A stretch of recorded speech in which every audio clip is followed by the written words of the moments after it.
시청자 여러분 안녕하십니까? 한 주간 지역을 달궜던 가장 핫한 뉴스를 정리하는 인천 뉴스콕 시간입니다. 우리 지역 인천에는 지난 한 주 동안 어떤 일들이 있었을까요? 주요 이슈 함께 짚어봅니다. 인천 뉴스콕 지금 시작합니다. 국토교통부 대도시권 광역교통위원회가 대도시권 광역교통정책 방향을 발표했습니다.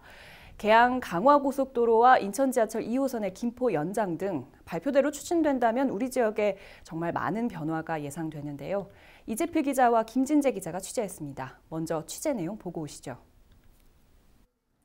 광역교통비전 2030에는 시작과 끝을 관통하는 키워드가 몇 개 있습니다. 그중 가장 중요한 것은 당연히 속도입니다. 이를 위해 급행철도를 중심으로 한 세계 최고 수준의 교통망이 구축됩니다. 정부가 광역철도망 확충에 집중하고 있습니다. 국토교통부 대도시권 광역교통위원회는 지난 31일 서부권에 광역급행철도 신규 노선을 추진하겠다고 발표했습니다. 현재 수도권에서는 GTX로 불리는 광역급행철도 3개 노선이 확정돼 추진 중에 있습니다. 정부 발표 후 박남춘 인천시장이 발빠르게 서부권 광역급행철도를 언급하고 나섰습니다.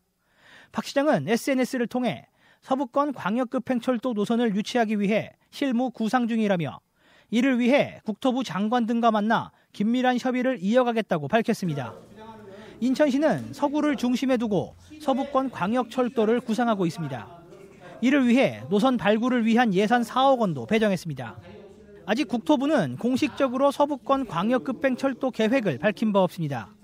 인천시가 GTX-B에 이어 서부권 광역철도도 유치할 수 있을지 관심을 모으고 있습니다. 헬로티비 뉴스 이재필입니다. 네, 계획이 그대로 이루어진다면 현재 경기 서부권은 물론이고 인천 지역의 교통망 정말 혁신적으로 바뀔 것 같은데 가장 눈에 띄는 게 지금 GTX D 노선이죠, 김진재 기자. 네, 그렇습니다. 일단 이 정부의 이번 발표의 중심은 바로 이 광역철도망 확충이었는데요. 그 중심에 서부권 광역급행철도 노선 신규 노선 추진이 있습니다. 네. GTX 그러니까 광역급행철도죠. 현재 수도권에는 GTX A, B, C 이렇게 3개 노선이 확정돼 추진 중에 있습니다. 네. 정부 이번 발표를 그래서 이 GTX D 노선으로 보는 시각이 많이 있는데요. 이미 일부 언론들에서는 이 김포와 인천 서구 그리고 서울을 거쳐 이 하남을 연결하는 안이 가장 유력하다는 그런 보도들이 이어지고 있는 상황입니다. 그런데 국토부는 이에 대해서 이 서부권 광역급행철도를 추진하겠다는 그런 정책 방향만 정해졌을 뿐 구체적인 노선이나 이런 부분은 정해진 바가 없다고 밝혔습니다. 네, 일부에서는 현실화까지 오래 걸리지 않겠느냐 이런 우려들도 있는데 지역에서는 나름대로 발빠르게 좀 움직이고 있는 것 같아요. 박남춘 인천시장도 GTX를 좀 언급을 하지 않았습니까? 네, 맞습니다. 방금 전 리포트에서도 네. 잠시 언급이 됐지만 이 국토부의 정책 발표 이후에 박남춘 인천시장이 곧바로 자신의 SNS에 서부권 광역급행철도를 언급했습니다.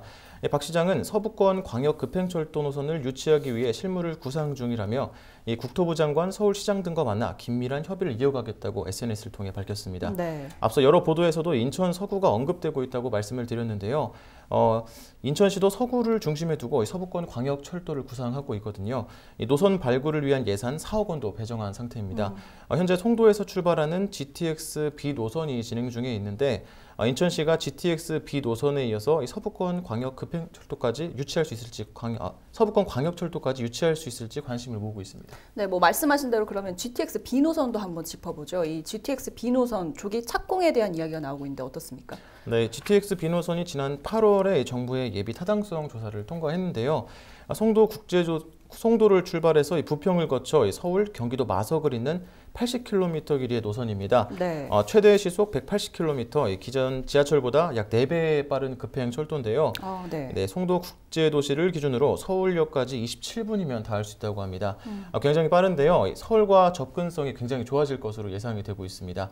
당초 GTX B 노선은 기본 계획 수립 이후에 오는 2022년에나 착공할 것으로 예상이 됐었는데 예타조사 결과 발표 기자회견에서 박남춘 인천시장도 조기 착공을 위해 노력하겠다고 밝혔었거든요. 그리고 이번에 국토부가 GTX B 노선을 오는 2021년 하반기에 조기 착공하겠다고 발표를 했습니다. 네. GTX B 노선의 조기 착공에 GTX D 노선 유치까지 이어진다면 말씀하신 대로 인천의 광역 철도망은 정말 큰 폭으로 변화할 것으로 기대됩니다. 네, 잘 알겠습니다. 네, 하루빨리 광역교통망이 제자리를 잡아서 시민들의 교통 여건 나아지기를 기대해 보겠습니다.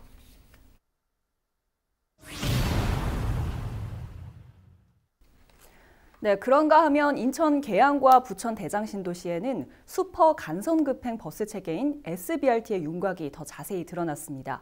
SBRT가 수도권 교통의 핵심인 지하철을 대신할 것으로 알려지면서 서울 지하철 2호선 연장을 기대했던 주민들은 아쉬워하고 있습니다.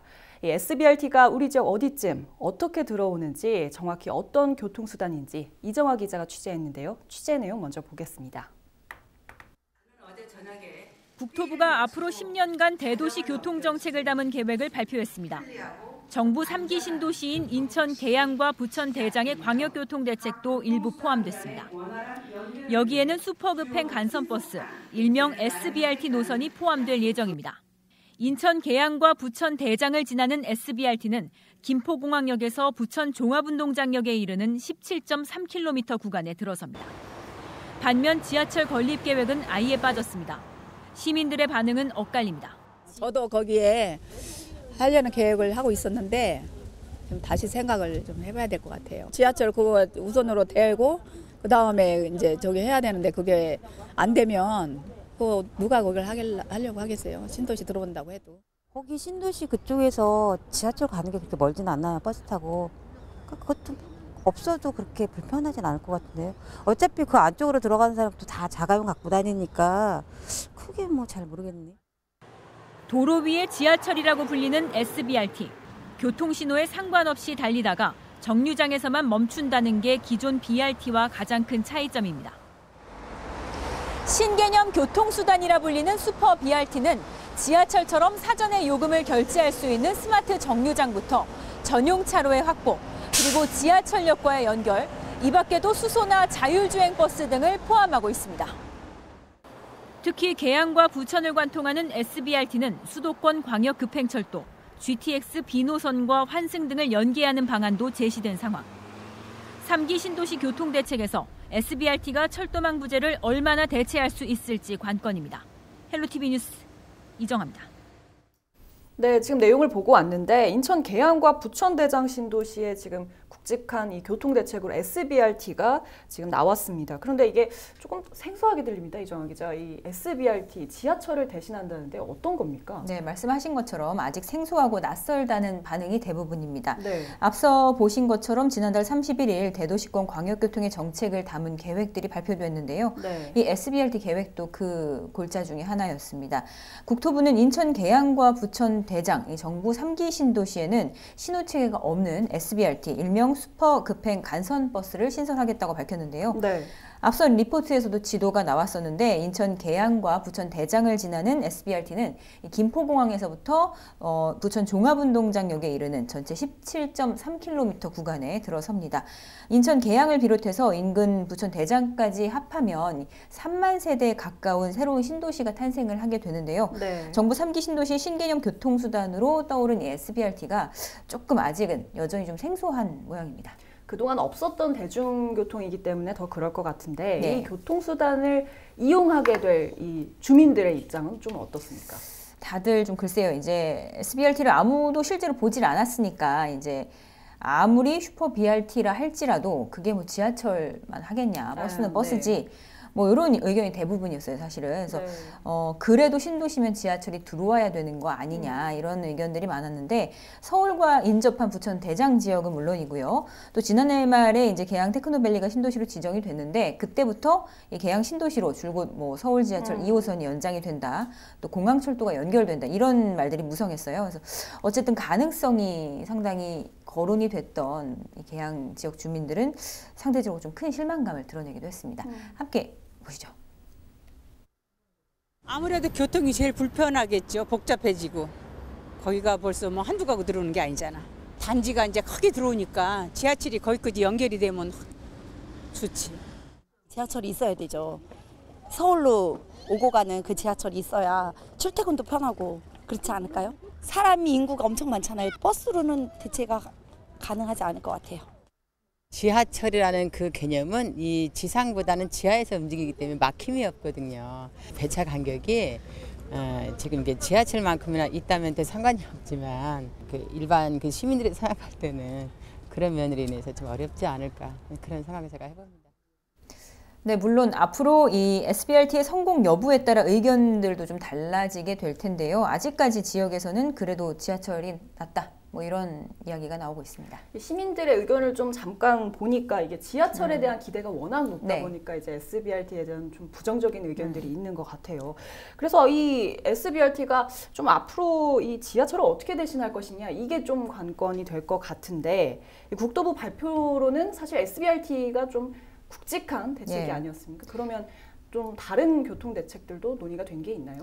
아니 이제 앞으로 이제 SBRT가 어떻게 철도망의 부재를 좀 메꿔 나갈 것인가 이 과제를 갖고 출발을 할 텐데 네. 아직까지 뭐 다른 것들은 없어요. 다른 계획이 나온 건 없고 네. 지역에서도 많이 아쉬워할 수도 있는 부분인데 이 부분에 대해서 인천시도 많이 고민을 했습니다. 그동안. 근데 이제 인천시는 경제성 검토 결과에서 3기 신도시의 지하철 계획 대신 이 정시성이 보장되는 SBRT로 가닥을 잡은 것이라며 네. 지금으로서는 지자체에서 별도로 추진 중인 3기 신도시 지하철 계획은 없다고 분명히 밝혔습니다. 네. 신도시가 들어서는 가운데 SBRT가 어느 정도 역할을 할 것인가가 좀 궁금한데요. 아직은 생소한 SBRT가 앞으로 철도망 부재를 얼마나 좀 채워갈 수 있느냐가 3기 신도시 교통정책의 성공 열쇠가 될 것으로 보입니다. 네, 3기 신도시의 새로운 교통 정책에 대해 짚어봤는데요. 이 SBRT가 지하철을 얼마나 대체할 수 있을지 기대해 보겠습니다.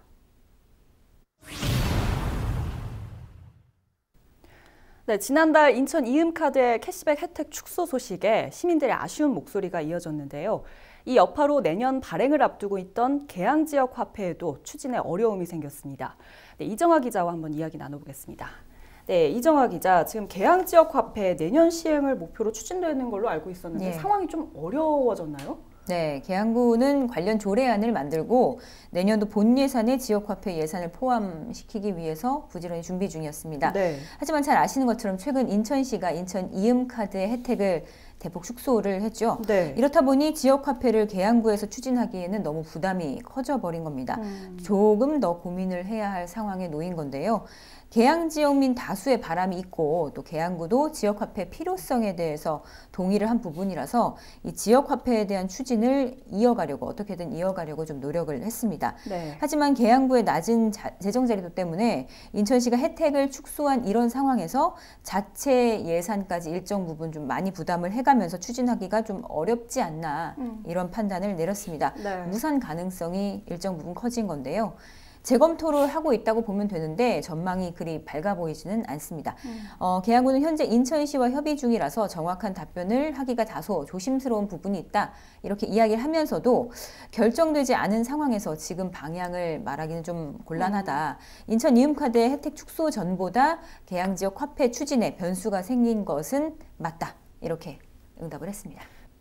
네, 그런데 사실 이 지역 화폐가 이 전통 시장이나 뭐 지역 소상공인들을 위해서 도입된 게 본래 취지인데 그렇죠. 이게 지금 다른 지역들도 다 지금 지역 화폐를 꾸려가고 있는 상황 속에서 이 계양 지역 이 주민들의 의견도 좀 궁금합니다. 지역 상권 분위기는 좀 어떻습니까? 네, 그렇습니다. 인천 이음카드의 혜택이 줄어든 이후에 저희가 지역 내 좀 전통 시장들을 좀 돌아봤어요. 네. 다들 좀 아쉽다는 이야기가 먼저 나오더라고요. 상인들의 목소리 함께 먼저 들어보시죠.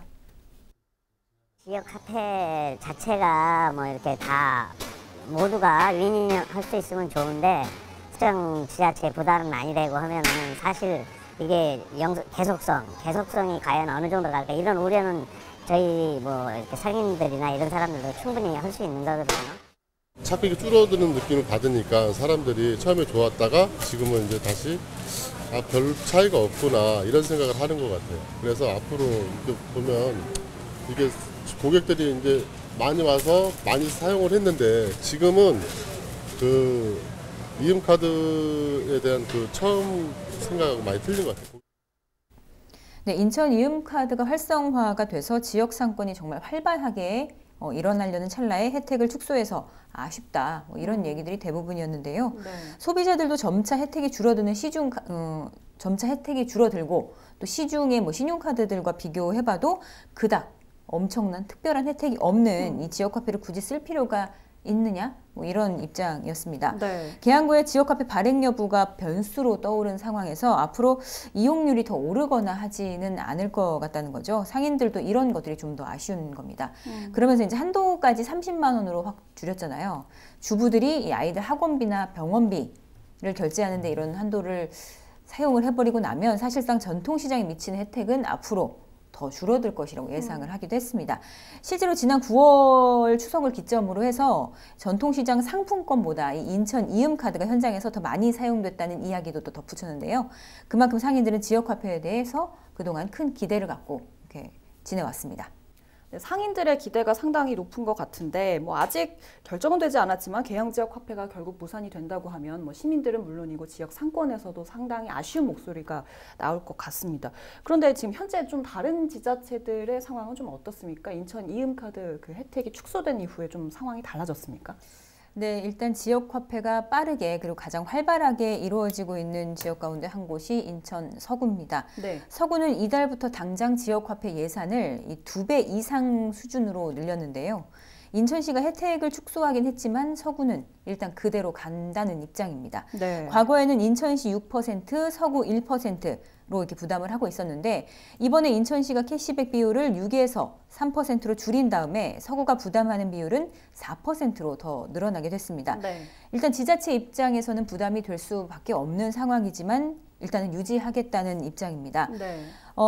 계양구와 비슷한 상황이긴 한데 부평구도 아직 시행을 안 했죠. 네. 그래서 내년에 이 캐시백 지급을 위해서 추가 경정 예산안에 3억 원에 가까운 예산을 추가로 좀 반영을 하기도 했는데 이게 실제로 될지 언제 시행이 될지 이것은 좀 지켜봐야 하지 않을까 싶습니다. 이게 인천 안에서도 상당히 뭐 지자체별로 상황이 조금 그렇죠. 다 예. 다른 것 같습니다. 네, 뭐 인천 지역뿐만 아니라 지금 다른 지역 수도권에서도 이 지역 화폐에 열을 올리고 있는 것으로 알고 있는데 부천 지역의 상황은 조금 더 다르다고 알고 있습니다. 김진재 기자, 부천 지역 지역 화폐 상황은 좀 어떻습니까? 네, 부천 지역 같은 경우에도 지난 4월부터 해서 지역화폐 제도를 시행을 하고 있거든요. 네. 인천이 이음카드인데 부천은 부천페이라는 이름으로 시행을 하고 있는데 네. 원래 올해 목표 발행액이 250억 원이었습니다. 그런데 이게 시민들의 호응이 좋아서 현재 뭐 11월 현재 301억 원이 이제 발행되면서 기존의 어떤 목표를 조기 달성했다. 예, 네. 이런 얘기가 있고요. 시에서는 올해 뭐 340억 원까지 아마 발행이 될 것 같다 이렇게 예상을 하고 있고요. 네. 어쨌든 이제 부천시에서는 이게 시민들의 호응이 좋은 만큼 내년에도 조금 더 혜택을 확대하겠다 이런 반응이거든요. 그래서 목표 발행액도 내년에는 400억 원으로 늘리고 또 이 월 한도가 기존에 지금 40만 원이거든요. 그런데 이 월 한도를 내년에는 50만 원까지 확대를 하겠다 이런 계획이 있습니다. 이렇게 될 경우에 연 한도가 600만 원 정도가 되는 건데 인천 이음카드가 뭐 30만 원으로 월 한도를 못 줄인다 이런 얘기가 나오는 것과 조금 대조적인 그런 상황입니다. 근데 이렇게 하면 또 예산이 더 든다 뭐 이런 그런 우려도 좀 있을 것 같은데. 네, 그렇죠. 저도 이 부분을 물어봤거든요. 근데 이게 올해 예산이 19억 원이 편성되어 있는데 이 중에 12가 약 25% 정도가 되거든요. 그런데 올해 같은 경우에는 4월부터 이 부천페이를 시행을 하면서 홍보 기간에 기존에 6%의 인센티브를 부여를 했는데 이걸 10%로 부여하는 기간을 좀 더 썼거든요. 그게 올해 이제 5개월 정도가 됐었는데 내년에는 어느 정도 홍보가 된 만큼 이런 10% 특별 기간을 2개월로 줄이고 대신에 그 남는 어떤 인센티브 분의 그 몫을 이 혜택을 좀 확대하는 데 쓰겠다 이런 반응인 거죠. 그래서 내년에도 예산은 올해와 비슷한 수준으로 이렇게 한다고 이렇게 답변을 했습니다. 네, 뭐 지자체별로 지금 상황이 다 각각 다른데 기대 속에서 지금 지역화폐가 등장했던 올해와는 달리 내년에는 조금 더 지역화폐에 대한 뭐 사용 방법이나 이런 부분들도 대책들도 또 마련이 돼야 할 것 같습니다. 네, 한 주간의 핫이슈로 마련한 인천 뉴스콕 오늘 준비한 소식은 여기까지입니다. 앞으로도 지역 주요 현안은 물론 숨겨진 소식을 더욱 심도 있게 콕콕 짚어드리도록 하겠습니다. 시청해주신 여러분 고맙습니다.